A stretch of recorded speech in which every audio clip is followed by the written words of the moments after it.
Prêt de savoir avec vous pour un 31e épisode de cette saison 6. On se dirige tranquillement, pas vite, vers la fin de cette saison. Et pour cet épisode-ci, on va poursuivre le travail de mobilisation des connaissances que j'ai entrepris avec ce projet cette année pour diversifier et les sujets et le type d'épisode et les revenus.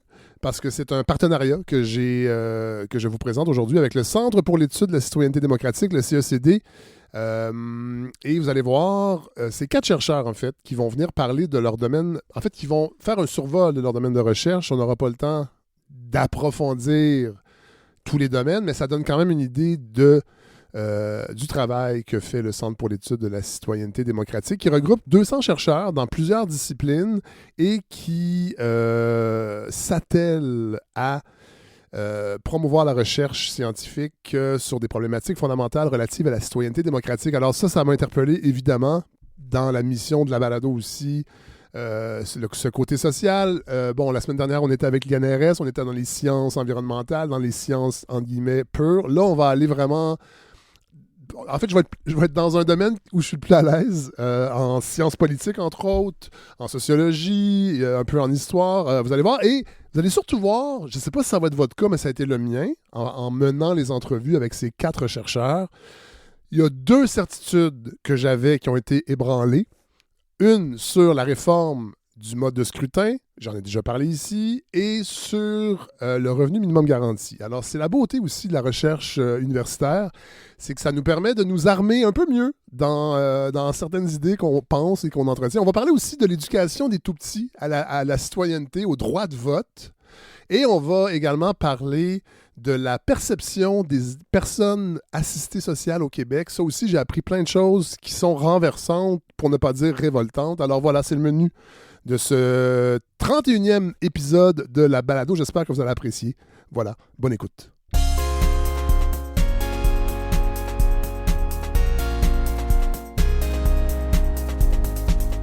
Bonjour! Bonjour. Valériane Maheu-Leluel. Oui.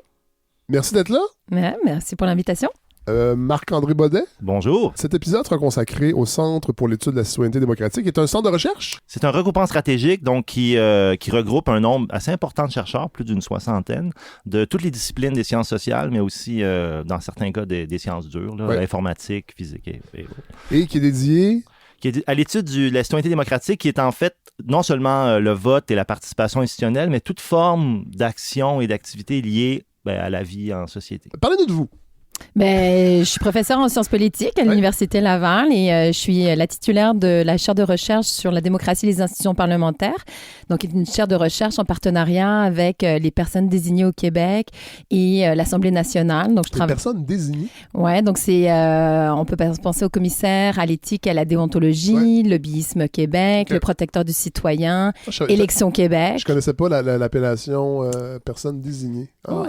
Puis donc on fait de la recherche, on fait de la formation de la relève étudiante en recherche, puis on travaille avec les partenaires pour travailler sur justement des questions qui sont importantes d'un point de vue scientifique, mais aussi qui ont des implications pratiques pour la démocratie québécoise très importantes. Ouais. Marc-André? Alors, moi aussi, je suis professeur de sciences politiques à l'Université Laval. Je m'intéresse aux questions électorales et aussi parlementaires au Québec, au Canada, mais toujours en tentant de garder une perspective comparée. Parce que c'est facile de se retourner vers soi puis d'étudier en vase clos notre environnement. Donc, je tente de comprendre notre réalité d'ici, mais à l'aide de cas comparatifs à l'extérieur. On va commencer, Valériane, avec vos travaux. On va parler, entre autres, de... Comment on pourrait... l'implication des enfants ou l'éducation des enfants à la citoyenneté? Oui, la socialisation politique des enfants, donc genre l'apprentissage de la politique, de la démocratie par les enfants. On sait que la participation électorale est en baisse partout. Au Québec. Est-ce qu'on peut encore le dire? C'est stable ou il y a des variations? Non, il y a clairement une tendance à la baisse qu'on a observée depuis plusieurs dizaines d'années. Puis c'est le cas au Québec, mais c'est le cas dans d'autres provinces, au Canada, au niveau fédéral, au niveau municipal, encore pire. Oui. Et le Québec et le Canada se comparent à d'autres pays dans le monde occidental. Comment on peut inverser cette tendance-là? Est-ce que c'est possible? C'est ça que c'est dur d'inverser une tendance comme ça qui s'observe depuis depuis des dizaines d'années. Et il faut se pencher un petit peu sur les facteurs qui expliquent pourquoi on voit cette baisse-là. Donc, il y a des facteurs qui peuvent être un petit peu plus contextuels. Il y a d'autres facteurs qui touchent aux valeurs. Et donc, notamment, si on regarde, par exemple, au changement générationnel, donc les jeunes aujourd'hui comparés, par exemple, aux jeunes baby boomers des années 40-50, on note, par exemple, qu'aujourd'hui, les jeunes ont moins tendance à dire que voter, par exemple, c'est un devoir civique. Ils vont plutôt avoir tendance à dire que c'est un choix citoyen, qu'on peut voter ou ne pas voter, c'est un choix personnel. Alors qu'il y a 50 ans, c'était beaucoup plus la norme de dire voter, c'est un devoir. C'est une obligation morale. On s'entend que c'est une perception. Oui, c'est une perception, mais c'est vraiment ancré dans les valeurs sociétales qui sont acquises donc à travers les normes sociétales, donc les normes ambiantes, mais qui sont transmises souvent par les parents, par la famille et aussi à un certain niveau par l'école. Donc, il y a eu un arrêt de transmission. Ben, je dirais... Par rapport les boomers, entre autres, là, je le dis avec aucune pointe de mépris, les boomers, mais c'est eux jeunes qui trouvaient encore que c'est un devoir d'aller voter et qui visiblement n'ont pas transmis ça à leurs enfants, cette importance d'aller voter. Mais je pense qu'il y a eu une certaine transmission, mais peut-être à un niveau peut-être plus faible. Donc là, il y a eu le mouvement de libéralisation des mœurs, il y a eu des différents mouvements identitaires.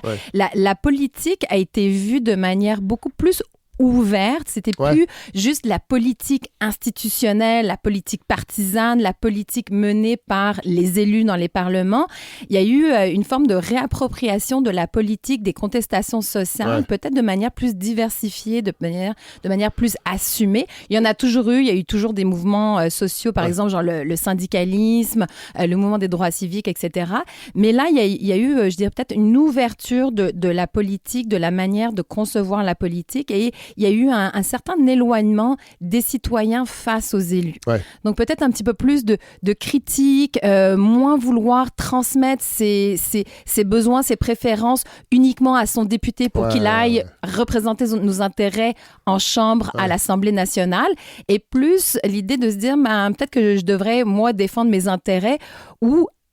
Par contre, le problème, c'est des fois se dire je vais m'occuper de ma politique locale, de mes problèmes tout seul, mais des fois sans forcément savoir comment faire, avoir les moyens, avoir la capacité de se regrouper avec certaines personnes. Et donc là, on a vu que l'engagement citoyen était peut-être plus autant à travers les élus, avec les institutions parlementaires. C'est tourné un petit peu plus vers la société, mais il y a eu comme peut-être une petite perte d'énergie parce que là, il faut s'auto-organiser, se mettre ensemble. Et ça prend beaucoup d'énergie, beaucoup de temps, beaucoup de compétences citoyennes pour faire ça. Dans vos travaux, vous avez remarqué que 72% des enfants de 10 à 11 ans n'entendent jamais parler d'enjeux sociaux ou politiques à la maison. Et donc, c'est pour ça que, à quelque part dans mes travaux, je me dis, si dans des familles, dans beaucoup de familles, les enfants n'entendent jamais parler de politique, les parents ne prennent pas un rôle actif à expliquer que c'est quoi les enjeux politiques du moment, les enjeux sociétaux, les problématiques de politique publique, il y a peut-être un trou béant qu'il faut remplir. Et là, à ce moment-là, l'école peut potentiellement jouer un rôle complémentaire face à ce qui se passe dans les familles. Alors, comment vous l'avez articulé? Il y a toujours eu de tout temps des programmes d'éducation civique, d'éducation à la démocratie dans les écoles, plus ou moins développé. Souvent, il y a un côté très théorique. Donc, on donne des définitions. Qu'est-ce que la démocratie? Qu'est-ce qu'un régime non démocratique? C'est quoi l'autoritarisme, etc. Mais on reste souvent dans un niveau assez théorique, dans des discussions d'enjeux qui peuvent être des fois un peu éloignés de la réalité des enfants. Et on se concentre souvent sur l'éducation à la démocratie au secondaire ou au moment où, justement, les jeunes sont prêts à devenir des citoyens actifs et avoir le droit de vote. Moi, la question que je me posais, c'est, au primaire, les jeunes, les enfants, ils sont super intéressés par comme plein d'affaires. Tu sais, il y a des ateliers scientifiques qui vont dans les écoles sur l'eau, sur l'environnement. Il y a des ateliers à la philo qui se font maintenant. pourquoi pas la politique? Et donc, effectivement, j'ai proposé à Élections Québec de faire un projet, de dire, on va développer un programme d'éducation à la démocratie qui n'est pas juste théorique, qui est aussi expérientiel, qui est aussi dans la pratique, dans le faire. Ouais. Et on va aller au primaire. J'ai l'impression souvent que les enfants du primaire... on sous-estime leur capacité, hein? Ah non, mais c'est clair. Puis, tu sais, je vais te donner une anecdote. Comment j'ai commencé cet agenda de recherche-là, c'est, je sais pas si vous êtes au courant, mais au Québec, à la maternelle, les parents sont invités à faire une activité dans la classe de leur enfant. Tout à fait. Puis, tu sais, genre, donc, nous, évidemment, j'étais invitée. Moi, j'ai des jumeaux, fait que j'en ai fait 2 la même année. Puis, c'était la grosse angoisse parce que je me suis demandé, qu'est-ce que je vais faire? Je suis pas bonne pour faire des gâteaux. Des macarons, laisse tomber, je vais crever l'œil d'un enfant. Fait que là, j'ai un de mes collègues qui me dit, t'es bonne sur la démocratie, expliquer la démocratie, fais une activité sur la démocratie. Et j'ai fait ça. On s'entend là, à la maternelle, les enfants ont en moyenne 5 ans. Oui. J'ai fait une activité sur la démocratie. Genre, je suis à grosses gouttes. Je me suis dit, mon Dieu, ça se trouve, ça va être une catastrophe. Je vais leur parler de démocratie, de députés. Ils vont rien comprendre. Et là, je commençais à parler, là, puis les enfants, là, ils levaient la main, puis ils étaient comme, oui, moi, je connais mon député, puis un député, ça sert à ça, puis tu sais, les élections, c'est important pour telle et telle raison. J'étais genre juste scotchée.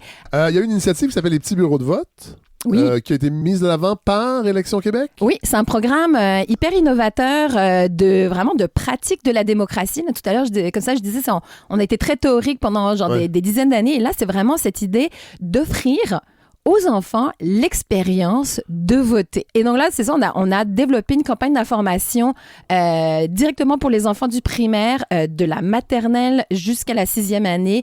Un petit carton d'information qui a été envoyé dans plus d'une centaine d'écoles primaires partout au Québec. Et donc, on invitait les enfants à venir voter le jour de l'élection comme les millions d'adultes québécois qui étaient invités. Et là, on leur donnait l'information pour savoir où, quand, comment aller voter. Et on leur disait, hey, viens voter avec nous, puis amène tes parents. Ah. C'est pas juste un coup amener ses enfants voter. Il y a un bénéfice démocratique. Et là encore, c'est ça, les parents, on est des modèles.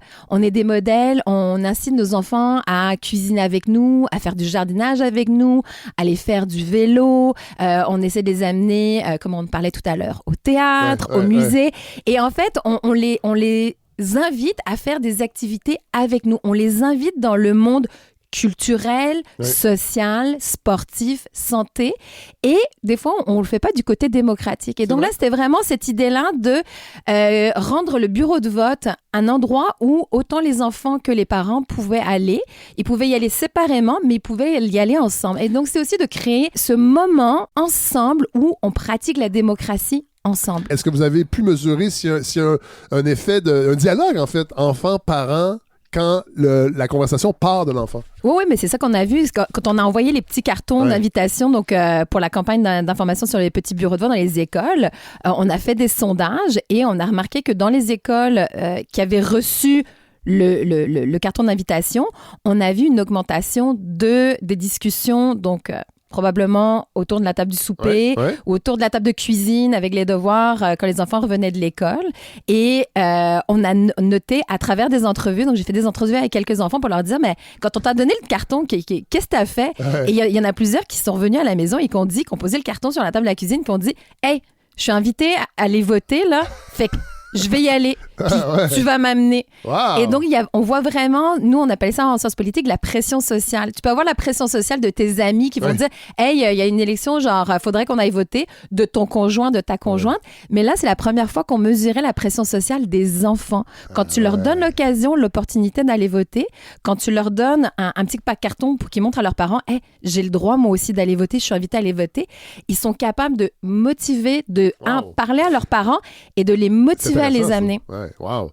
Est-ce que vous avez eu une certaine résistance? Parce qu'on sait que j'ai l'impression, je ne sais pas si c'est comme ça ailleurs qu'au Québec, mais au Québec, souvent l'école aussi, on considère que c'est apprendre à lire, apprendre à compter, that's it.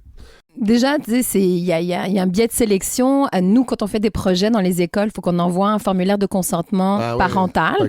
Et donc là, il y a des parents qui le remplissent, il y a des parents qui le remplissent pas. Et donc, je pense que malgré le choix personnel, les préférences personnelles de certains parents, dans la démocratie, on n'a pas le choix d'investir dans la relève, d'investir dans l'éducation, l'information, la compréhension de son rôle de citoyen et de comment on peut s'engager, on peut participer à régler certaines problématiques. Autrement, c'est ça, la démocratie peut se juste déliter. Ah, tout à fait. Avec juste un manque d'engagement, de discussion, puis d'investissement. Ouais, Puis, juste là-dessus, j'ai Marc-André, un petit mot. L'école, c'est aussi un lieu d'émancipation. Et l'émancipation se vit à travers aller au théâtre, aller au musée, exister comme citoyen. Ouais. Après ça, l'enfant et ses parents auront l'occasion d'en discuter, de faire un choix, de s'abstenir ou de participer. Mais c'est important qu'ils aient au moins un contact pour qu'ils aient après ça la possibilité de faire un choix informé ou du moins éclairé pour la suite. Parfois, c'est bon que l'école aussi serve d'émancipation à la famille. Exactement, oui. Envers la famille. Est-ce qu'on peut mesurer l'impact à long terme? Est-ce que c'est les initiatives que vous avez observées, vous avez mises de l'avant, est-ce qu'il y a une documentation qui existe, à savoir quand on initie jeunes les enfants à la citoyenneté, à la vie démocratique, ça reste? Est-ce qu'on est capable de mesurer ça? Ben oui, on est capable de le mesurer, mais ça prend énormément de sous et d'investissement et de logistique. Ben tu sais, on peut les avoir. Il faut un petit peu de volonté politique. S'il y a des gens du FRQSC, CRSH à l'écoute, écrivez-nous. d'Élection Québec, d'Élection Canada, écrivez-nous.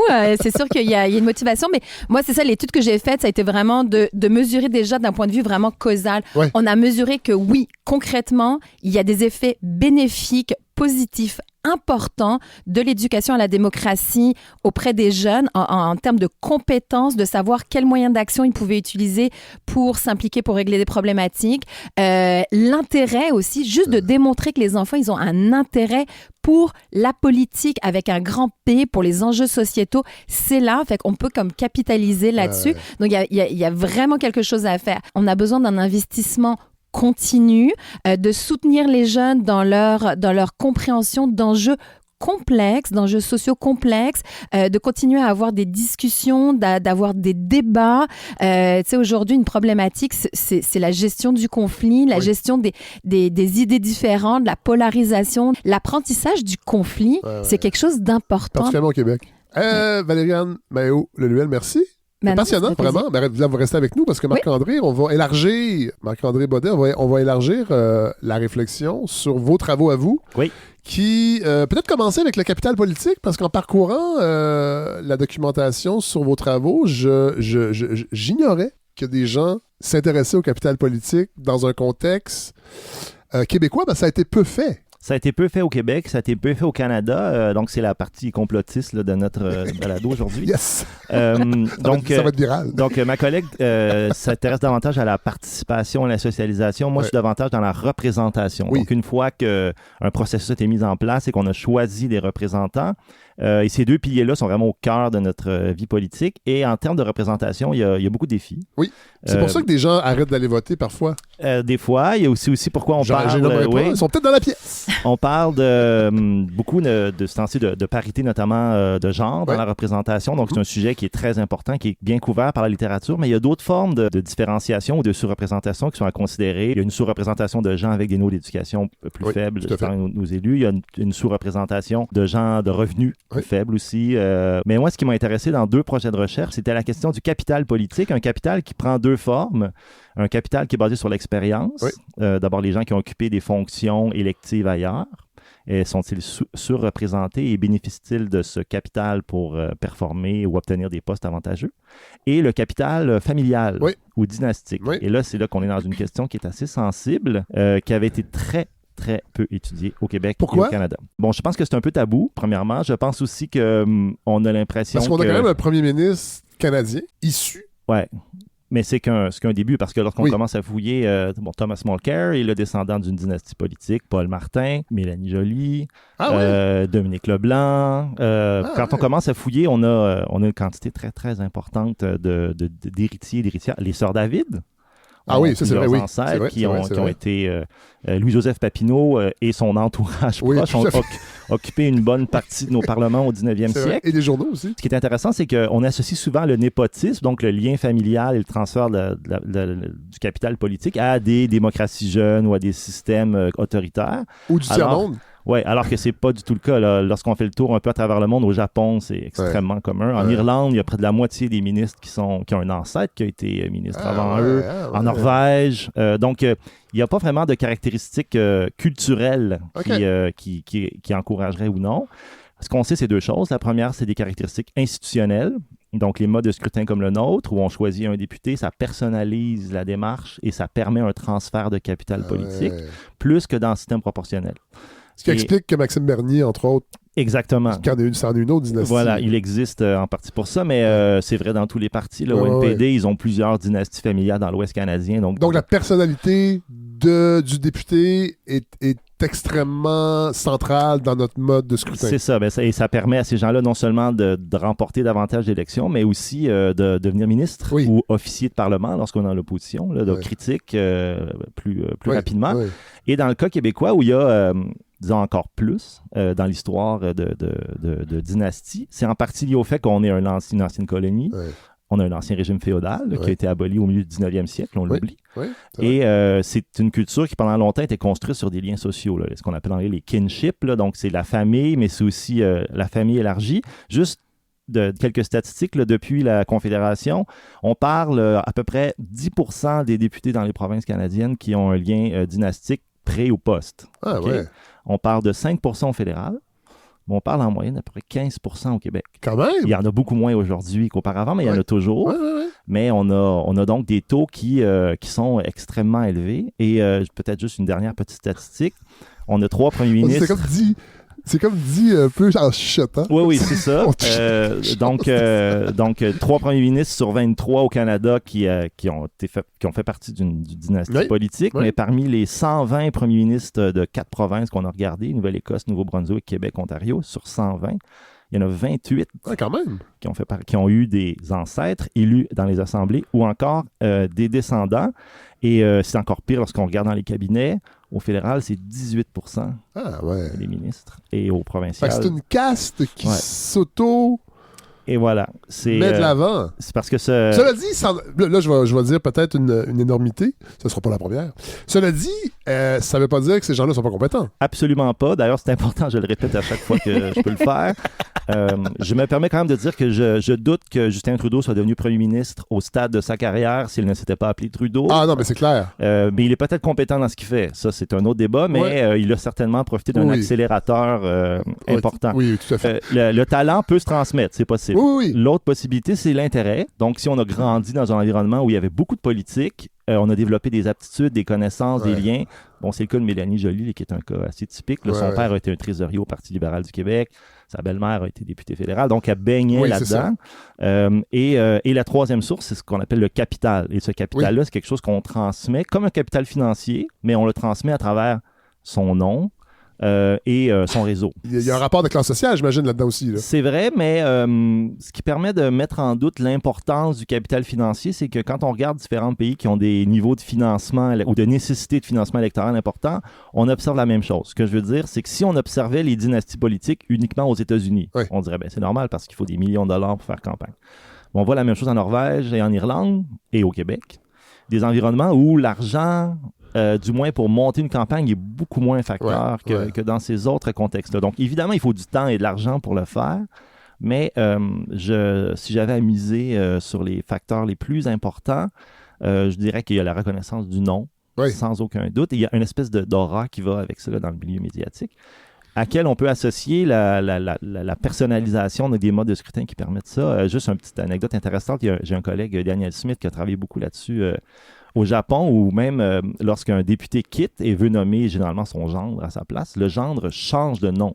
Je veux dire, à l'état civil pour récupérer le nom de son beau-père. Donc, c'est même un niveau d'appropriation du capital dynastique qui est encore plus fort. Fait que ce capital-là est présent et il aide évidemment à l'ascension... Ce qui est intéressant, ça aide définitivement les liens dynastiques, ça aide. Parce que l'expérience politique, c'est plus mitigé. C'est plus compliqué. Le fait d'avoir une expérience au fédéral et au provincial était avantageux à la fois pour devenir ministre ou du moins officier au Parlement. Par contre, ce qu'on a trouvé, et ça, les faits étaient assez forts, c'est que ceux qui ont été d'abord élus au municipal ou encore dans les commissions scolaires ont moins de chances d'être ministres. Je pense qu'il y a une question de casting, là, de profil qui compte. Et l'autre facteur, c'est que la politique municipale est généralement non partisane, comme la politique de commission scolaire. Il y a des partis politiques fantômes, là, mais c'est jamais quelque chose de très prégnant. C'est souvent équipe quelque chose. Voilà. Puis ce sont des gens qui n'ont pas l'expérience de la vie politique avec discipline de parti, avec logique idéologique plus forte. Donc, ils sont peut-être pas si bien équipés pour jouer un rôle important à leur arrivée au Parlement. Je vais te poser une question. Est-ce qu'on voit une tendance à la baisse là, de ces dynasties? Est-ce que, parce que, tu sais, moi, je vois, je pense à l'histoire de la France, là, où c'est comme, il y a eu un espèce de monopole, là, tu sais, avec genre la noblesse, la bourgeoisie, tout ça qui s'est perpétué. Puis j'ai l'impression qu'aujourd'hui, genre, la société est quand même en train d'évoluer, les portes du pouvoir s'ouvrent. Donc, est-ce qu'on voit une tendance à la baisse de l'importance de ces dynasties? Oui, à l'agrégé, oui. Par contre, là, il y a eu les funérailles de Brian Mulroney. Tout d'un coup, on se met à parler de Mark Mulroney, son fils, qui serait un candidat intéressant. Donc, peut-être que le fils à Jean Charest aussi. Oui, exactement. La personnalisation se concentre maintenant, ou le transfert de capital au sommet, et pas seulement chez la députation en général. Ça, c'est un premier facteur. Un autre facteur qu'on ressent beaucoup au fédéral et en Ontario, c'est qu'avec l'arrivée massive de nouvelles générations de nouveaux Canadiens, ben, les réseaux se refont, en fait. Donc, c'est intéressant au Canada, en Ontario et au fédéral, on a une augmentation du nombre de députés qui sont nés à l'extérieur du Canada. En fait, on revient à des taux qu'on avait autour de 1867, où il y avait beaucoup de députés fédéraux qui étaient nés en Irlande, en Écosse et ailleurs. Donc, on revient à cette diversité-là d'origine, et les nouveaux réseaux familiaux vont se créer dans le temps. Mais ce remplacement du personnel politique a donc des conséquences sur la vie dynastique.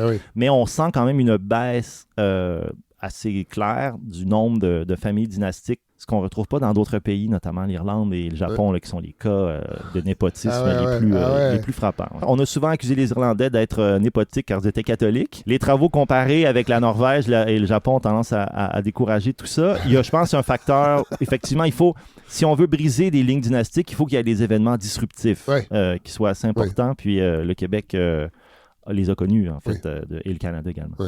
Je veux qu'on parle on va terminer avec ça, de distorsion de la représentation, parce qu'ici, on en a déjà parlé à la saison 1, j'avais reçu Jean-Pierre Charbonneau, qui est le porte-étendard de la réforme du mode de scrutin. J'ai longtemps été vraiment, j'ai pas milité, mais j'ai beaucoup mis de l'avant cette idée-là que je trouve intéressante. Bon, je commence à vieillir et je me dis que je ne verrai pas ça de mon vivant. Et là, j'ai parcouru vos travaux puis je me suis rendu compte que peut-être que dans le fond, on devrait pointer vers une autre direction. Effectivement, le point central, c'est qu'il n'y a pas de bon et de mauvais mode de scrutin. Et ça dépend de ce qu'on veut faire et ce qu'on veut réaliser. Donc, je rejette notamment cette lecture assez critique de notre mode de scrutin en disant qu'il crée de la distorsion entre le vote et les sièges. Au sens où c'est pas son objectif. L'objectif, c'est de choisir la personne la plus populaire dans chaque circonscription. Donc, et est-ce qu'il y a un objectif de stabilité aussi? Avec Oui, c'est sûr, mais c'est pas lié aux règles. Ce que je veux dire par là, c'est que notre système n'est pas brisé. Non, tout à fait. Il était brisé si les personnes qui finissent deuxième ou troisième étaient élus députés. Ce qui n'est pas le cas du tout. Ceci étant dit, il y a des conséquences au choix des règles, et une des conséquences, c'est effectivement une distorsion, même si je n'aime pas le terme, entre le nombre de voix à l'agrégé et le nombre de sièges. Je pense, en fait, les référendums qui ont été faits sur le sujet au Canada et dans d'autres systèmes comme le nôtre ont démontré très peu d'appétit pour la réforme. Le seul exemple de succès, c'est la Nouvelle-Zélande, qui était dans un contexte vraiment particulier au moment de sa réforme. Là, c'est une autre question complètement. Cela dit, des partis politiques l'ont mis de l'avant. Quand ils sont dans l'opposition. Voilà. Justin Trudeau, François Legault, le Parti québécois l'a fait à plusieurs reprises. Même Jean Charest s'est montré assez enthousiaste à la réforme à un certain moment donné. Une fois au pouvoir, c'est beaucoup moins le cas, en partie parce que réforme veut généralement dire perte d'avantages électoraux du parti au pouvoir, donc défaite de députés. Tout à fait. D'ailleurs, la dernière réforme qui avait été proposée par le gouvernement caquiste, c'était un des facteurs, c'est que dans la réforme, qui avait toutes sortes de défauts par ailleurs, il y avait une partie des députés caquistes qui disaient, un instant, moi, ma circonscription disparaît. Et là, ça bloque. Mais il y a aussi pas un appétit si fort dans la population sur cette question-là. Non, parce que c'est ça que je me suis rendu compte aussi en parcourant vos travaux, c'est que c'est une révolution, là, passer d'un système comme le nôtre, uninominal à un tour, à une proportionnelle. Et ça c'est pas que ça fait peur aux gens, c'est que ils ne voient pas l'intérêt. Et il y aurait une perte d'énergie à convaincre les gens d'aller de l'avant avec la réforme du mode de scrutin. Et vous proposez autre chose qui est beaucoup plus soft. Voilà, moi, au départ, j'ai une formation d'économiste là, à la maîtrise. Donc, moi, je m'intéresse au changement à la marge. Donc, où on peut investir un peu d'énergie pour l'impact le plus important. Et parmi les endroits où on pourrait investir l'énergie qui est investie actuellement pour des grandes réformes qui n'auront, à mon avis, jamais lieu. Non, tout à fait, non. Je pense notamment... On s'excuse auprès de M. Charbonneau. Voilà, mais on a déjà eu ces discussions-là, lui et moi, par le passé, de toute façon. Mais les lois électorales de financement est une option. Créer des postes pour les Autochtones, ça en serait une autre. Donc, il y a plusieurs petites réformes qui auraient un impact important, mais je m'intéresse... Excusez-moi, la modification au financement, c'est par rapport au genre, entre autres. On pourrait inciter financièrement des partis à mettre de l'avant la parité. En fait, on pourrait punir financièrement les partis qui n'atteignent pas des zones paritaires. Ça serait plus une façon de... J'essaie d'être voilà. Mais ça pourrait être aussi donner des fonds plus d'argent à des partis plus marginaux. Pour leur permettre de compétitionner. Il y a différentes façons de voir les choses. Mais dans le cadre de ce projet particulier-là, je m'intéresse à la taille de l'Assemblée. Okay? On dit toujours, le Québec, c'est plus petit que l'Ontario, on a plus de députés, il y a trop de monde. Tout ça. C'est vrai qu'on entend souvent ça. Mais le problème, c'est l'Ontario. Je vais l'expliquer. C'est que si on était dans la norme mondiale, le Québec aurait 200 sièges. Il y a une règle mathématique là-dessus, c'est la racine cubique de la population. On obtient la moyenne des tailles des assemblées. Donc, on est vraiment sous la norme. Peut-être juste donner d'autres comparatifs. Le Massachusetts, c'est 7 millions d'habitants, puis c'est 200 députés. L'Irlande, je reviens toujours à l'Irlande, c'est 5 millions d'habitants et c'est 160 députés. Donc, et l'Ontario, en fait, est un exemple, un contre-exemple par rapport à la norme mondiale. Là, ce qu'on s'est demandé dans le cadre d'un projet, c'est de voir qu'est-ce qui arrive si on augmente la taille de l'Assemblée, c'est quoi l'impact sur cette fameuse distorsion entre les voix et les sièges, et ce qu'on trouve en fait à l'aide d'un devis de recherche là, que je n'expliquerai pas en détail, mais essentiellement, on a comme une expérience parce qu'au Canada, on a des élections provinciales avec une taille d'Assemblée provinciale et des élections fédérales. Tout à fait. Et par exemple, au Québec, on est capable de savoir c'est quoi la distorsion à 125 sièges au provincial et à 78 sièges au fédéral. Donc, moins de sièges au fédéral, est-ce qu'il y a plus de distorsion? Et lorsqu'on a fait l'étude dans la durée avec de nombreuses provinces, on se rend compte que plus l'Assemblée est volumineuse en termes de sièges, moins il y a de distorsion. Il y a une tendance systématique très claire. C'est intéressant, ça. On n'est pas à 125, là, on n'est plus dans les zones vraiment payantes. Là, la vraie zone payante, c'est entre 40 et 70 sièges. Mais ça, j'envoie un appel aux municipalités aux grosses municipalités qui ont des petites assemblées. Il y aurait de la place pour Montréal, notamment. Pour augmenter. Parce qu'à Montréal aussi, on dit qu'il y en a trop. Il y a des gens qui trouvent qu'il y en a trop d'élus. C'est ça. Mais on aurait, disons, on a une zone, peut-être une quarantaine de sièges encore, où on serait capable d'améliorer ou de diminuer la distorsion. Donc, en ajoutant une quarantaine de sièges. En ajoutant une quarantaine de sièges avec des avantages additionnels, notamment, on sait que des assemblées plus populeuses encouragent plus de diversité. Parce qu'il y a plus de gens, mais aussi parce que ça coûte moins cher, parce que les circonscriptions rapetissent. Donc, il y a des gens qui ont peut-être moins de ressources pour se lancer dans une circonscription immense, mais lorsqu'on rapetisse, qu'on se retrouve avec des circonscriptions de 25 000, 30 000 personnes, c'est jouable. C'est intéressant. Ça, on le sait. On sait également que ça a un impact sur la représentation des genres. C'est des recherches sur le sujet assez claires. Mais en plus de ça, dans le contexte actuel où on a une forte distorsion, on se retrouve avec des partis d'opposition qui sont pas assez nombreux pour faire leur travail de contrôle parlementaire, de contrôle budgétaire. Et ne serait-ce qu'en augmentant la taille de l'Assemblée, on pourrait avoir du contrôle parlementaire de meilleure qualité. Mais ce n'est pas tout. En fait, on augmenterait la force des oppositions. Les ressources. Mais ce n'est pas tout. Les assemblées très nombreuses, je prends l'exemple qu'on parle, c'est la mère de tous les parlements, c'est Londres. Moi, je suis un fan fini de Westminster. Et à Londres, ils sont presque 2 fois le nombre de députés au fédéral, si je compte bien. C'est un pays qui est quand même plus populeux. Mais il y a des députés qui savent qu'ils ne seront jamais ministres. Donc, ils développent une indépendance et une expertise spécifique. Donc, il y a des députés à Londres qui sont spécialistes de la politique étrangère du Royaume-Uni au Moyen-Orient, ou des échanges commerciaux avec les pays du Pacifique. Donc, ils participent avec cette expertise-là à la qualité du débat parlementaire. Tout à fait. Et aussi, sachant qu'ils ne seront jamais ministres. Oui, effectivement. Et aussi, si vous suivez un peu la couverture médiatique des parlementaires britanniques, ce que je suis peut-être le seul qui fait ça, là, mais on remarque que dans les médias, ils sont beaucoup plus ouverts, beaucoup plus critiques du gouvernement parce que ils sont nombreux et ils savent qu'ils ne seront jamais ministres. Alors que si vous pensez... Il y a moins de langue de bois, donc, d'une certaine façon. Parce que dans le contexte québécois, même dans le contexte fédéral, si au bout d'une carrière parlementaire de 2 mandats, du côté gouvernemental, tu n'as pas été ministre, c'est que tu n'es pas très bon parce que tes chances sont excellentes. OK? Parce qu'on a plus ou moins une chance sur 2 d'être ministre avec la taille des cabinets par rapport aux tailles de l'Assemblée. Donc, gain en termes de réduction de l'écart entre le pourcentage de voix et de sièges, gain en termes de représentation descriptive et gain en termes de représentation de substance. Ça me semble une solution assez facile. Et un autre gain, c'est qu'il n'y a pas de révolution auprès des électeurs. Il n'y a pas de révolution. Les Québécois, c'est une population qui aime les changements. C'est des incréments. Comme on dit l'expression, un tien vaut mieux que 2, tu l'auras. Donc, plutôt qu'espérer, comme on l'espérait déjà en 1967, une réforme majeure du mode de scrutin, pourquoi pas faire des gestes conséquents, pragmatiques et efficaces pour améliorer la situation. Et Marc-André Baudet, il y aurait un calcul, ce serait pas... Il y aurait des députés qui seraient ajoutés pour compenser la distorsion. Le terme que vous n'aimez pas? C'est une discussion qu'on peut avoir. Soit on augmente la taille de l'Assemblée puis on conserve le même mode de scrutin. Donc, mais attendez, en faisant ça... On a des gains.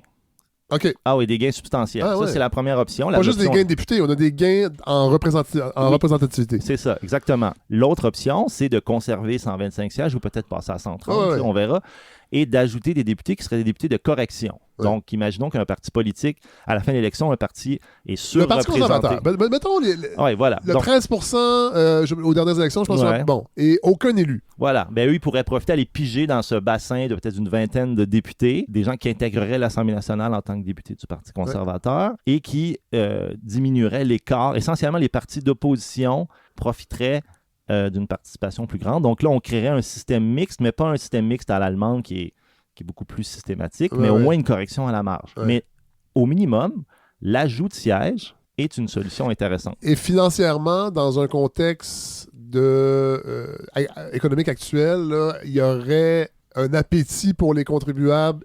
Il serait gagnant. Barre oblique, électeurs. Il serait gagnant.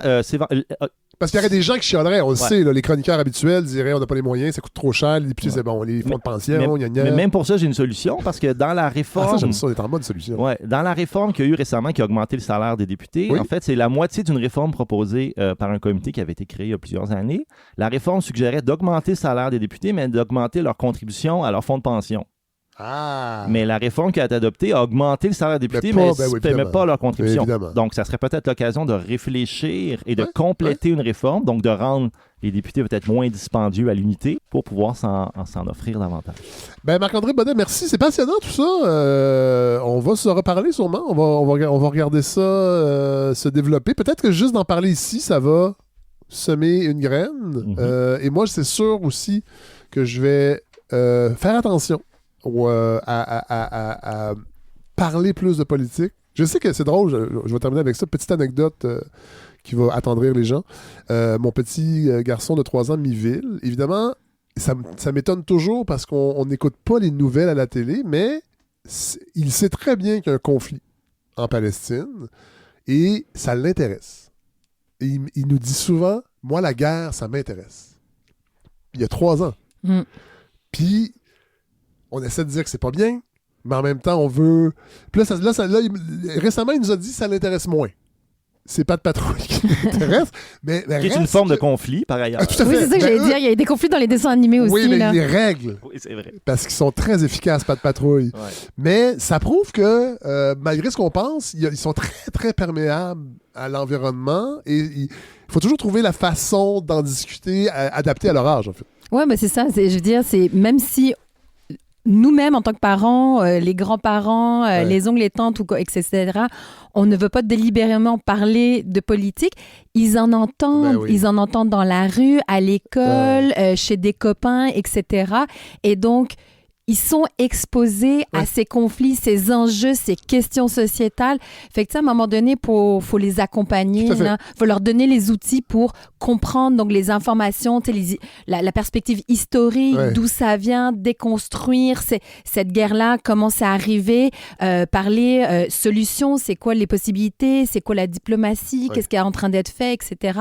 Et donc, je pense que c'est important de les accompagner là-dedans et pour qu'ils deviennent justement des citoyens citoyen autonome, accompli, critique, sensible, etc. Et heureusement, la recherche universitaire nous aide. Particulièrement à la recherche de l'Université Laval. Voilà. Represent. Hey, merci. Merci beaucoup. Merci. Bye-bye.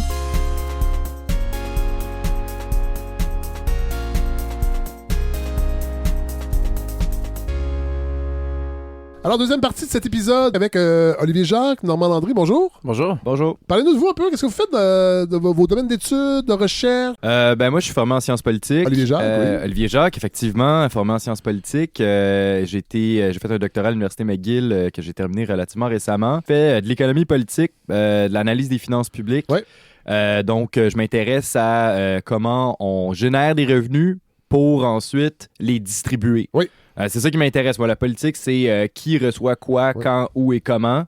En gros, les finances publiques, c'est vraiment ça. Puis maintenant, je suis professeur à l'Université de Montréal en santé publique.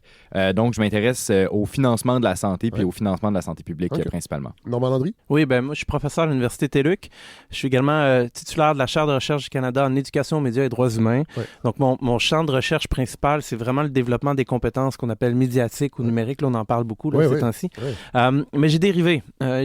Depuis maintenant 7 ans. Je m'intéresse beaucoup aux questions associées aux représentations de la pauvreté, aux représentations des groupes en situation de pauvreté aussi. Donc, je travaille là-dessus avec différents groupes à travers le Québec depuis maintenant 2017. En fait, on va croiser vos deux domaines d'intérêt parce qu'on va se questionner sur comment on peut mieux répartir l'argent public pour amoindrir les inégalités économiques, entre autres. Ça va être plus avec vous, ça, Olivier Jacques, je pense. J'ai lu quelque part que vous avez écrit que le Canada a largement échoué à lutter contre les inégalités raciales, entre autres. Ah oui. Et on l'a aussi d'un point de vue d'immigration et d'un point de vue de race. Donc, il peut y avoir des gens qui ne sont pas... pareil. Non, c'est ça. Il y a des gens qui ne sont pas issus de l'immigration, par exemple des personnes noires, qui vont être davantage en situation de pauvreté, même si ça fait 4 générations qu'ils sont ici, donc ils sont plus considérés comme des immigrants de 2e génération, par exemple. Effectivement, c'est intéressant. Ça, c'était un article de Banting et Thompson, Deborah Thompson à McGill, qui avançait, malgré tout le beau discours canadien sur le multiculturalisme et l'ouverture, le fait étant que le Canada, particulièrement hors Québec, est un État-providence extrêmement peu généreux. On est parmi les pays qui dépensent le moins en politique sociale dans le monde. Puis, ça se répercute sur de la pauvreté plus élevée chez les groupes marginalisés. Et malgré le fait qu'on dit qu'on est une société post-raciale, ça n'en demeure pas moins qu'il y a des inégalités entre groupes raciaux. Et surprenamment, au Québec, par contre, il y a moins de... Parmi les personnes pauvres, il y a beaucoup moins de gens issus de la diversité. C'est pas juste parce qu'il y a moins de diversité. Il y a aussi qu'il semble y avoir peut-être davantage de redistribution. Puis quand on a plus de redistribution, ça réduit les inégalités raciales. Ce que le Parti libéral du Canada a réussi à faire, c'est réduire la pauvreté, puis la pauvreté des enfants. Donc... Ça, c'est observable. La réduction de la pauvreté, elle s'est produite depuis 2015. Puis ça, c'est pas compliqué, là, c'est parce que le gouvernement a dépensé davantage. Vous avez travaillé aussi à analyser le revenu minimum garanti, en fait, ses impacts. Moi, c'est quelque chose qui m'a interpellé parce que j'en ai parlé souvent. C'est pour ça que je suis content que vous soyez là, parce qu'on va... En fait, moi, j'ai l'impression que c'est une mesure vraiment intéressante. Quand elle est appliquée mur à mur, on enlève le côté discriminatoire, qu'un fonctionnaire décide ou non si vous avez droit à des prestations. Tout le monde reçoit le même montant. Après ça, on calibre rendu au moment des impôts. Si vous avez travaillé beaucoup, ça va être réduit. Et qu'est-ce que vos travaux indiquent par rapport à ça? J'ai l'impression que c'est beaucoup plus nuancé que ça. Oui, le revenu minimum garanti, en fait, il faut le concevoir sous une forme d'un trilemme. Donc, on peut avoir un trilemme, c'est-à-dire qu'on peut avoir 2 des 3 objectifs. C'est-à-dire l'universalité, tout le monde reçoit le même montant, la générosité, puis la soutenabilité fiscale. On peut juste réussir 2 des 3. Et le problème, moi, je pense que si on veut faire un revenu minimum garanti, il faut choisir la soutenabilité fiscale et la générosité. Si on fait un revenu minimum garanti qui est universel, donc tout le monde reçoit le même montant et généreux, c'est absolument impayable. Et même, en fait... Même si après ça, avec les impôts des particuliers, on calibre, on en demande plus à ceux qui ont... Dans le fond, on déduit ce qui a été versé, on n'y arrive pas. Non, parce que si on prend, par exemple, seulement l'ensemble des prestations en transfert que le gouvernement du Québec donne en 2017, puis qu'on les répartit équitablement, on donne juste 900 $ par personne. Ah ouais. Si on prend tous les services publics, on est à 6 000 $ par personne, la valeur des politiques sociales. Et donc, ben là, c'est que pour se rendre à quelque chose d'assez généreux pour des personnes qui n'ont pas de revenus, ben, il faut vraiment augmenter ce montant-là significativement. Et c'est parce que ce qu'on voit, c'est qu'en fait, c'est qu'il y a beaucoup de gens qui reçoivent pas beaucoup de prestations de l'État. Et qui paient quand même pas mal beaucoup d'impôts. Donc, si on leur donne les prestations à ces gens-là, ça coûte vraiment très cher. Et donc, ce qu'on observe, c'est que si on veut donner à tout le monde, même si on en reprend après, c'est extrêmement coûteux. Et ça devient tellement coûteux, en fait, que ça risque de nuire aux autres services publics. Ça risque de nuire au réseau de la santé, nuire au réseau de l'éducation, parce qu'on n'aura plus assez d'argent pour le payer. Ensuite, évidemment qu'on peut se dire qu'on peut augmenter les impôts de 50 %, mais est-ce que les gens veulent ça? Pas nécessairement. Et donc, moi, mon avis sur le revenu minimum garanti, c'est qu'on peut viser un revenu de base, mais qui n'est pas offert à tout le monde. Ça ressemble finalement à une bonification de l'aide sociale, peut-être moins stigmatisante, moins... ça, on va en parler tantôt avec Normand. Il y a quand même des enjeux de stigmatisation. Ah oui, clairement que le programme d'aide sociale est vraiment pas parfait. Mais il est surtout pas généreux. C'est surtout ça son problème, à mon avis. Mais ça, c'est le fait qu'il soit pas généreux, c'est par rapport à un agenda politique ou de tout temps, il n'a jamais été généreux? De tout temps, il a été problématique. De tout temps, on a voulu, en fait, aligner le montant des prestations pour qu'il ne rentre pas en compétition avec le travail mal rémunéré. Ça, c'est la logique fondamentale de l'État. On ne peut pas offrir aux gens le choix entre aller travailler au salaire minimum ou recevoir des prestations de l'État. Donc, on a fait le choix historique de maintenir les gens dans l'extrême pauvreté parce qu'à l'heure actuelle, si vous êtes à l'aide sociale, vous êtes une personne seule, sans enfant, ou que vous n'avez pas de contraintes sévères, l'État vous donne, avec toutes les aides publiques, là, pas juste les prestations, mais avec les crédits d'impôt, environ 1 $ sur 2 pour couvrir vos besoins de base. Vous êtes à 50 % de ce que ça vous prend pour vous loger, pour vous nourrir, pour vous déplacer. Pour le minimum, pour le gros minimum. Ce que ça fait, c'est que ça fait une situation de crise qui est immédiate, mensuelle pour tous les prestataires. Et ce choix-là, il est politique, il est délibéré de ne pas interférer avec l'emploi mal rémunéré. L'articulation entre l'assistance sociale et le marché de l'emploi, c'est là que le bas blesse au Québec. On va y revenir parce qu'avant, je veux parler de la PCU, Olivier Jacques, parce que j'ai eu l'impression, et je pense que ça a été le cas de bien des gens, la PCU, pendant la pandémie, a été peut-être ce qui se rapprochait le plus d'un revenu minimum garanti universel. On constate certaines choses. Un, c'est insoutenable fiscalement. C'était évident là, que... Pierre Poilievre nous le rappelle. Ouais, mais il fallait le faire. Puis je trouve que c'est dommage, ça, juste faire un petit aparté là-dessus, je trouve que c'est dommage que le Parti libéral soit pas plus en disant oui, on a endetté le Canada, mais les gens sont pas morts. C'est ça. Tu sais, ils sont pas morts de faim. Puis ça, je pense que c'est important de le rappeler.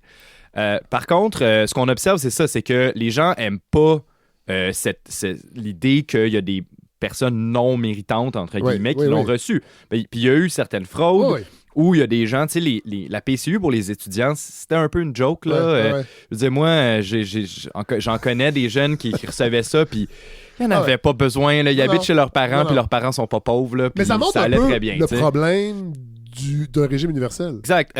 Par contre, ce que la PCU nous démontre aussi, c'est que notre problème au Canada, c'est que notre assurance-emploi est de très mauvaise qualité. Tout à fait. On couvre à peine 50 % des gens qui perdent leur emploi. Si on avait un système d'assurance-emploi qui fonctionne comme dans les pays européens, ils n'ont pas créé de PCU, eux autres, parce qu'il y avait un système d'assurance-emploi qui était capable de traiter des demandes et qui allait s'occuper des gens qui perdaient leur emploi. Ici, le gouvernement fédéral savait très bien que l'assurance-emploi, puisqu'il y a juste 50 % des gens qui peuvent la recevoir, en situation de pandémie, ça allait pas bien se passer. Donc, on a été obligé de créer ce programme rapide, mais on est mieux de faire un meilleur système d'assurance-emploi qui aide les personnes qui perdent leur emploi. Ça, on en a parlé ici avec le groupe Action Chômage Côte-Nord l'an dernier, entre autres, le trou noir de l'assurance-emploi, le fait que c'est mal financé aussi, qu'il y a eu aussi un agenda politique dans la désintégration de la couverture de l'assurance-emploi. Déterminant. Si on peut faire un peu de millage sur la PCU, un élément que je trouve particulièrement intéressant, c'est que les gens assistés sociaux n'ont pas eu le droit à la PCU en pleine crise pandémique, alors que les services ont été fermés pendant des grandes périodes de confinement.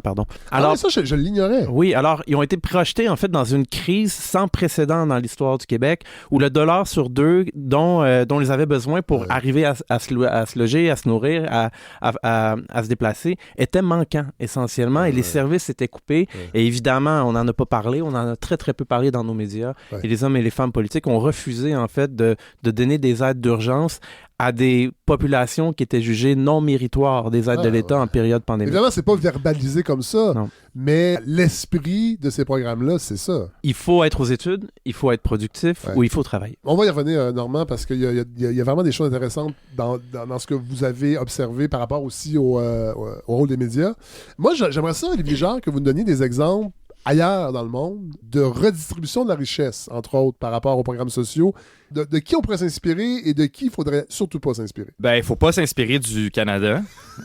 C'est un fait, puis pas des États-Unis. Ouais. Et on a une grande tendance ici là, à se comparer. On dit le Québec est l'endroit le plus taxé en Amérique du Nord. Oui. Mais si on se compare aux pays d'Europe de l'Ouest qui sont plus riches et qui fonctionnent mieux que plus souvent la plupart des États nord-américains, ben, on n'est pas particulièrement taxé ou généreux. Ouais.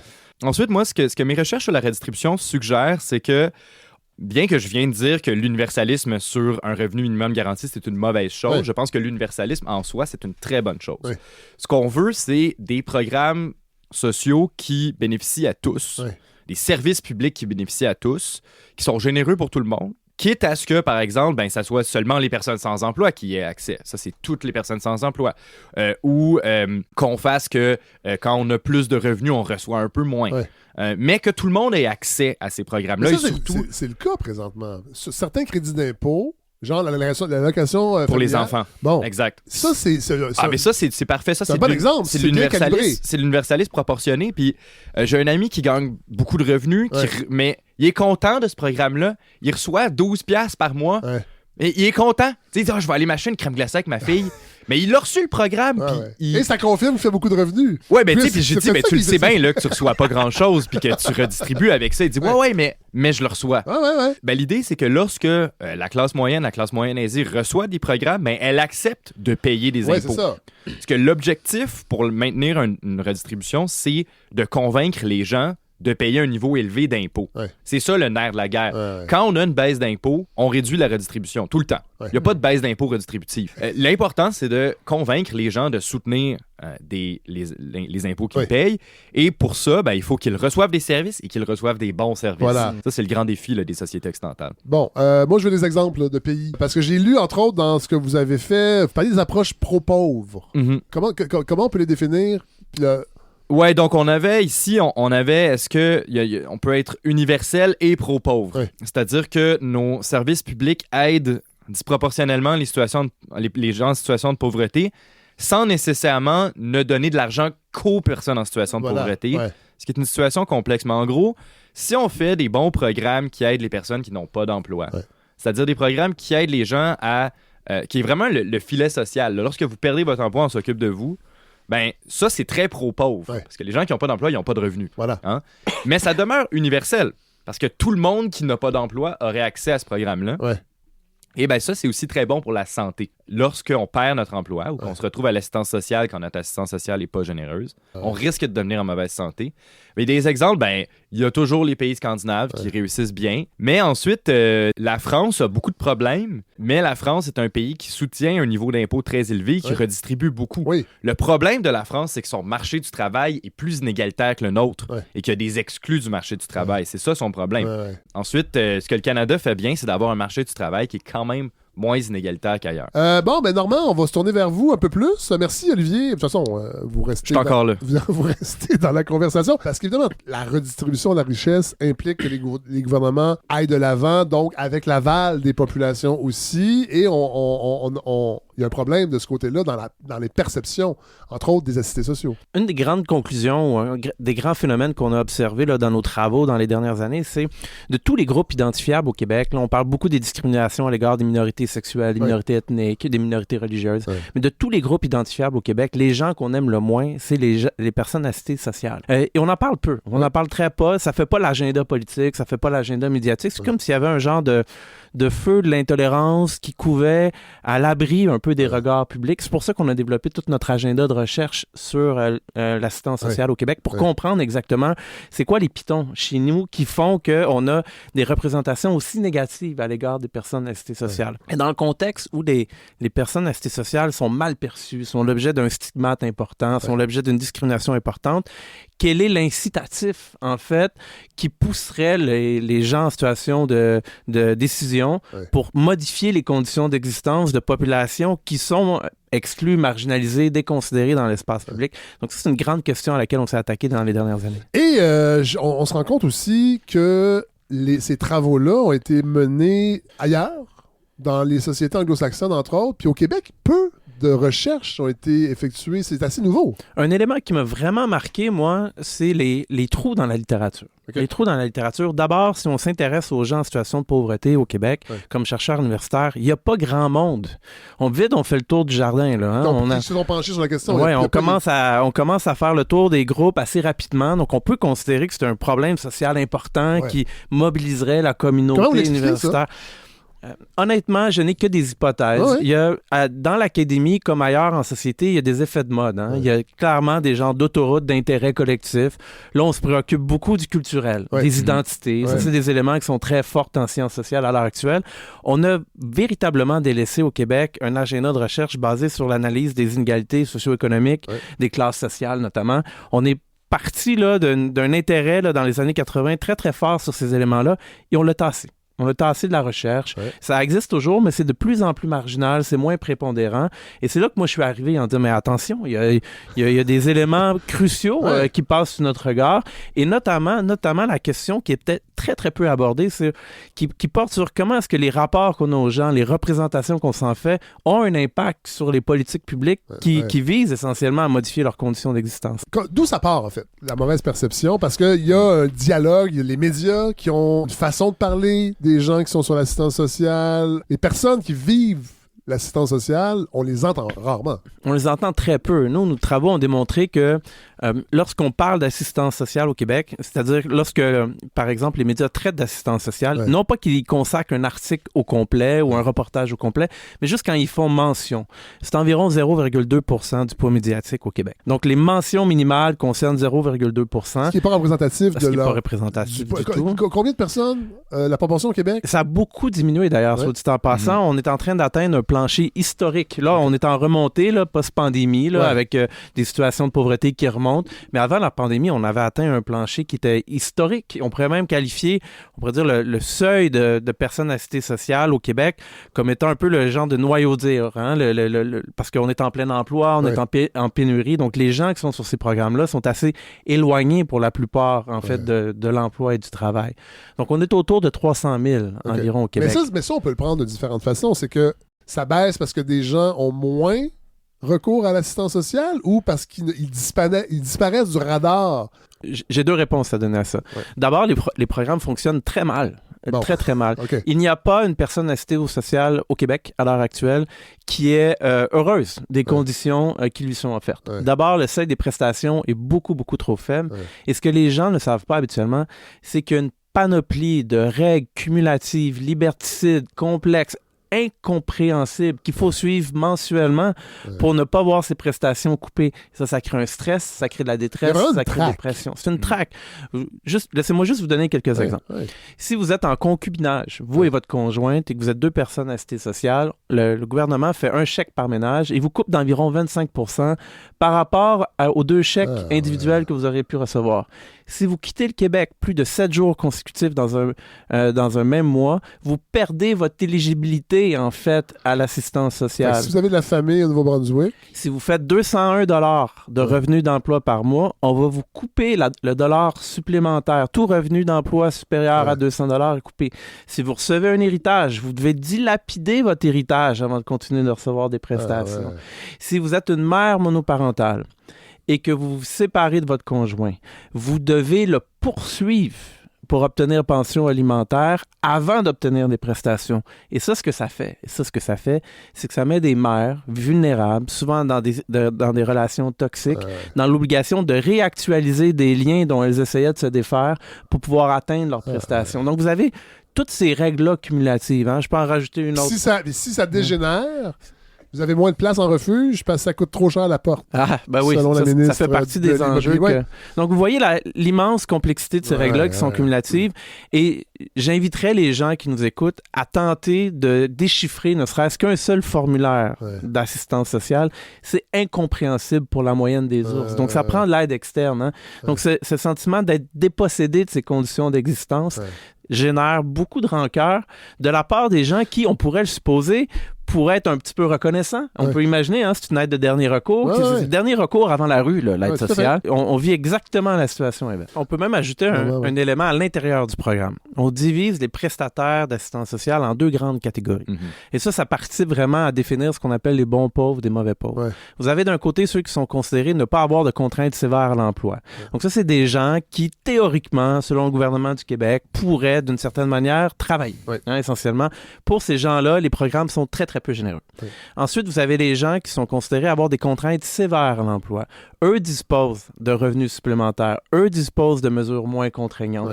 Donc, toute l'écologie, si vous voulez, des gens sur l'assistance sociale, c'est de savoir reconnaître des contraintes sévères de l'un à l'autre. La grande question clé, c'est qu'est-ce qui, au nom des programmes, constitue correctement des critères d'admissibilité à une incapacité à travailler. Pour les Québécois et les Québécoises, on leur a posé les questions dans nos sondages. Qu'est-ce qui constitue pour vous un critère là, de contrainte sévère à l'emploi? Et les Québécois et les Québécoises évacuent toute la sociologie de la pauvreté. Vous venez d'une famille où papa battait maman, où il y avait de l'alcool, où il y avait de la toxicomanie, où il y avait de l'instabilité.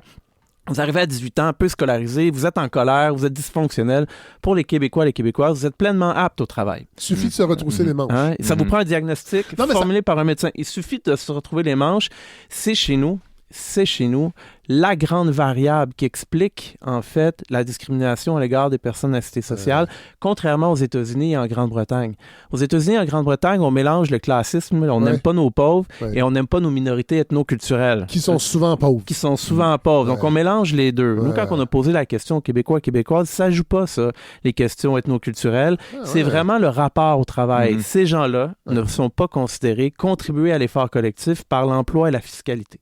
Qui sont constitués bénéficier d'un système sans mettre l'eau au moulin, sans contribuer elle-même. Donc, la paresse, donc l'immobilisme, donc la trahison, l'esprit communautaire. Ça démontre aussi tout ce mythe de la responsabilité individuelle qui découle un peu du néolibéralisme. En tout cas, moi, je le vois comme ça.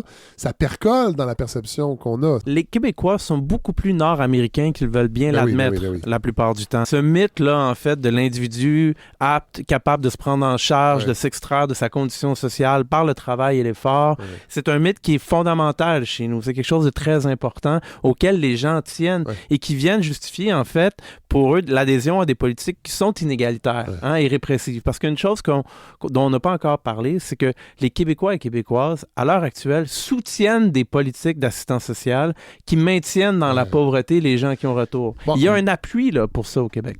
C'est fou ça. Puis parlons-en parce que la méthodologie est à 2 niveaux. Vous avez passé au travers de 2 ans, en fait, d'articles de journaux. On parle de 1 300 000? Environ. Bon. Environ. Pour déceler quels sont les articles qui parlent d'assistance sociale. Ça a été tous les articles publiés dans 800 médias entre 2017 et 2018. Donc, comment les médias, si on tire les grandes lignes, comment les médias parlent des assistés sociaux? Il y a 3 grandes conclusions au traitement médiatique. D'abord, on en parle très, très peu. Donc, moi, je l'ai dit tout à l'heure, 0,2% en moyenne, donc c'est très, très peu. C'est résiduel. Ensuite, lorsqu'on en parle, on donne d'abord et avant tout la parole aux hommes et aux femmes politiques. De loin, bien avant les groupes communautaires et jamais les personnes assistées sociales elles-mêmes. Et finalement, les thèmes qui sont traités sont les thèmes de l'emploi et du travail de manière prioritaire, avant les enjeux sociaux qui viennent.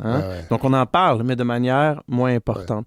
Donc, on voit vraiment qu'il y a un cadrage qui correspond essentiellement au discours politique sur l'assistance sociale et non pas un discours qui serait formulé par les agents sociaux, les acteurs. Chose étonnante aussi, et qu'il n'est pas tant que ça, les Québécois et les Québécois, dans leur perception, surestiment le coût de l'assistance sociale, surestiment le coût de l'éducation et sous-estiment le coût de la santé. C'est quand même parlant. Hein. Les Québécois et Québécoises pensent que ça coûte très cher, les programmes d'assistance sociale. Ils nous ont dit qu'ils pensaient que ça coûtait 21% du budget de l'État. Donc, énorme, considérable. C'est énorme. Et lorsqu'on les informe, hein, dans le cadre de notre sondage, on les a informés des coûts réels, autour de 2 à 3% pour le montant des prestations versées. Ensuite, on leur a demandé, après les avoir informés, non, c'est pas 21, c'est 2 à 3%. Est-ce que vous augmenteriez maintenant le financement des programmes? Une majorité nous a dit non.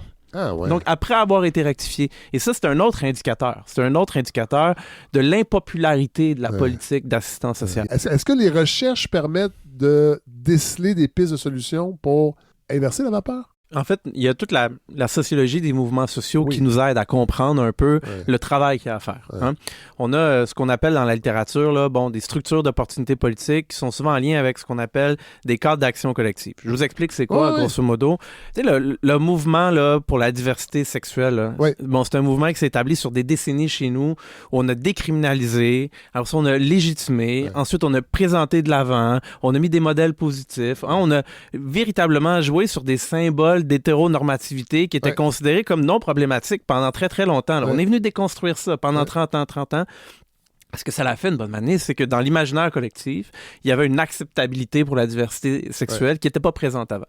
Pour les inégalités... Il y a encore ce travail à faire, il y a encore dit, mais il y a des communautés, entre autres des communautés gays et lesbiennes. Ce travail-là a été fait dans les années 50, 60, 70. Là, on est rendu peut-être à l'avant-garde de ce mouvement-là, mais reste que c'est des lames de fond qui durent depuis longtemps. Il y a du travail. Le travail se fait depuis des décennies. Depuis des décennies. Voilà.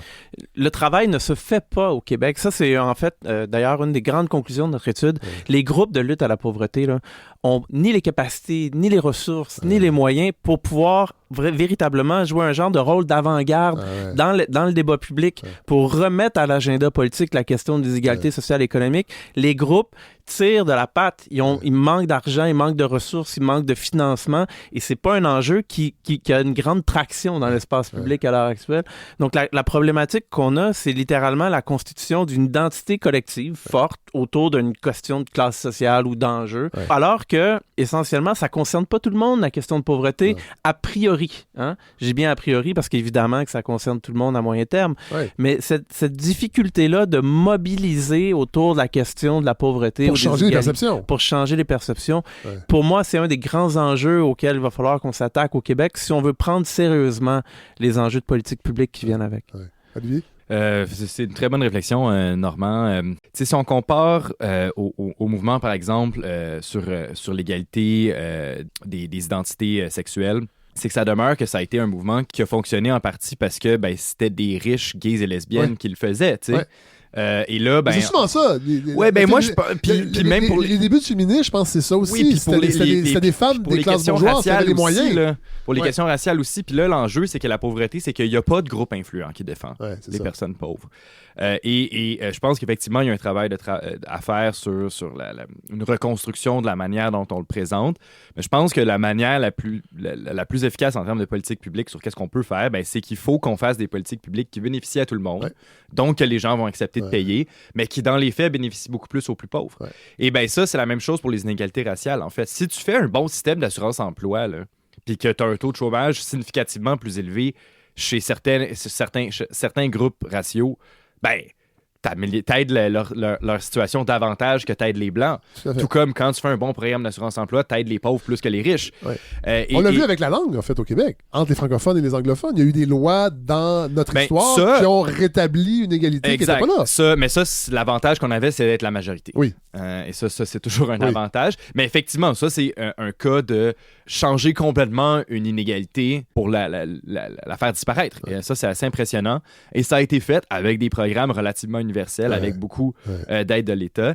Pour aider les pauvres, il faut améliorer nos services publics pour tout le monde. Et évidemment, ensuite, réfléchir peut-être à une manière de concevoir l'assistance sociale différemment où c'est plus universel. C'est-à-dire que tout le monde qui n'a pas de revenus pourrait y avoir accès. Ensuite, on s'en fout, t'habites avec qui, puis si t'as un héritage, puis tout ça. Puis ensuite, de réfléchir à l'arrimage de nos programmes d'aide sociale avec nos programmes qui servent à aider les travailleurs à faible revenu. Ça, c'est un autre défi un peu plus technique. Merci, Normand Landry, Olivier Jacques. Merci de nous partager certains fruits de vos travaux, parce que vous travaillez sur autre chose aussi, c'est plus large. Merci. Merci.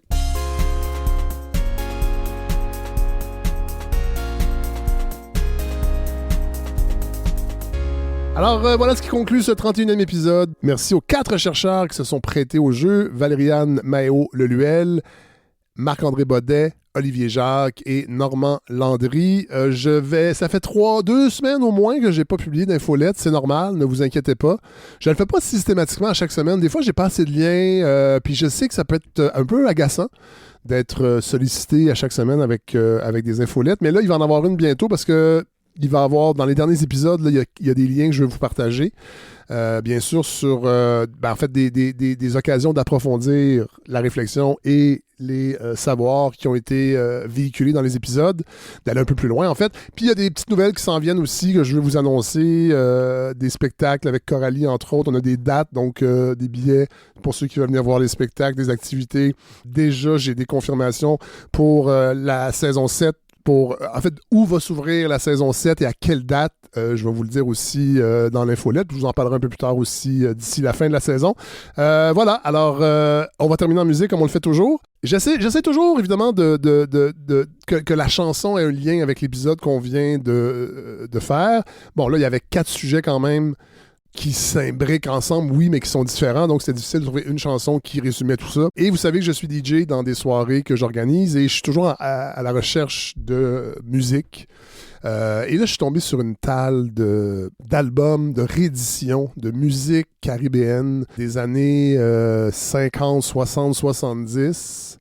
J'aime beaucoup la musique caribéenne, la musique haïtienne, entre autres, pour la complexité des rythmes. Souvent dans des chansons qui, à la première écoute, ont l'air très, très pop, standard, avec des structures qu'on connaît, et on s'arrête au rythme et on se rend compte que c'est ultra complexe, avec plein d'imbrications, plein d'influences différentes aussi, africaines, nord-américaines, chansons françaises. Et là, la chanson, qui a un peu rapport aussi avec ce qu'on a abordé dans l'épisode, c'est une chanson d'un artiste que je découvre, qui s'appelle Daniel Forestal et sa guitare. Daniel Forestal a joué avec d'autres orchestres. C'est un homme né en Guadeloupe, qui est décédé en 2016, né en 1933, qui a touché à beaucoup de styles, dont la biguine, ce style musical typiquement des Antilles françaises, entre autres de la Martinique. Je pense que c'est né en Martinique, qui est un des précurseurs du jazz, selon beaucoup d'historiens de la musique. Mais Daniel Forestal a touché à tous les styles. La prochaine chanson n'est pas nécessairement une chanson du style biguine. Et vraiment, c'est un petit bijou, cette chanson-là. Ça s'appelle « Ces petits je t'aime ». Non, vous allez voir, je découvre cet artiste, Daniel Forestal. Jacques Brel, en voyage en Guadeloupe, a aussi découvert et a été complètement flabbergasté par cet artiste-là, par ses textes, par sa musique, a tenté de l'amener avec lui en France, de le convaincre, en fait, de s'essayer en France pour être découvert par le public français, mais selon ce que j'ai lu, sa situation maritale, entre autres, l'empêchait de faire le grand saut. C'est un autodidacte qui a fini par enseigner la musique en Guadeloupe. A joué, la biguine, on en a parlé tantôt, le tango, le calypso, le merengue, la cadence. Il a même inventé son propre rythme qu'il appelle Umba. Mais c'est pas ce style-là qu'on va entendre avec la chanson que je vous offre. La seule pour l'instant que je connais, mais je vais me plonger dans son œuvre et je vais peut-être mettre des liens pour que vous puissiez vous aussi découvrir cet artiste-là. Alors voilà, c'est donc cette chanson-là que je vous offre. C'est Petit Je t'aime et moi je vous en offre des gigantesques Je t'aime. Merci d'être à l'écoute. On se retrouve la semaine prochaine. Bye.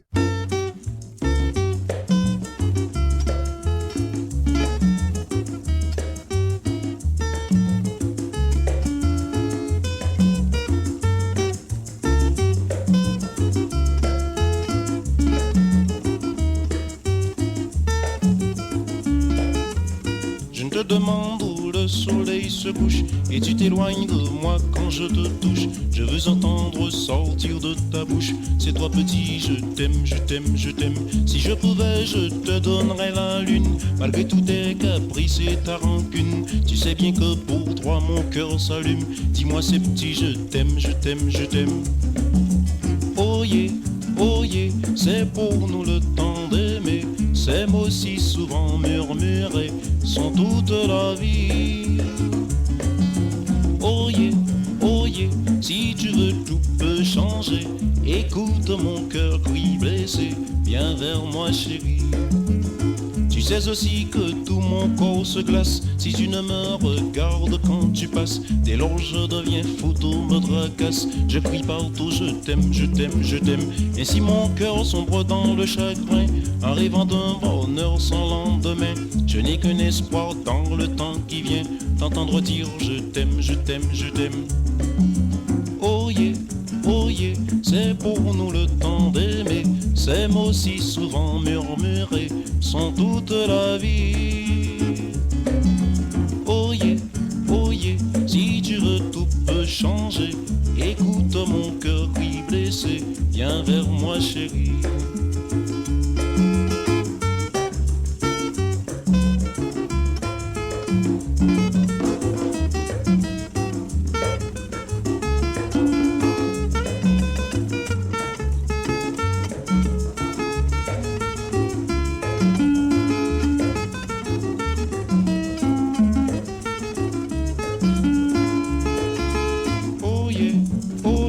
C'est pour nous le temps d'aimer. Ces mots si souvent murmurés sont toute la vie. Oh yeah, si tu veux tout peut changer. Écoute mon cœur qui blessé, viens vers moi chérie. Viens vers moi chérie. Viens vers moi chérie.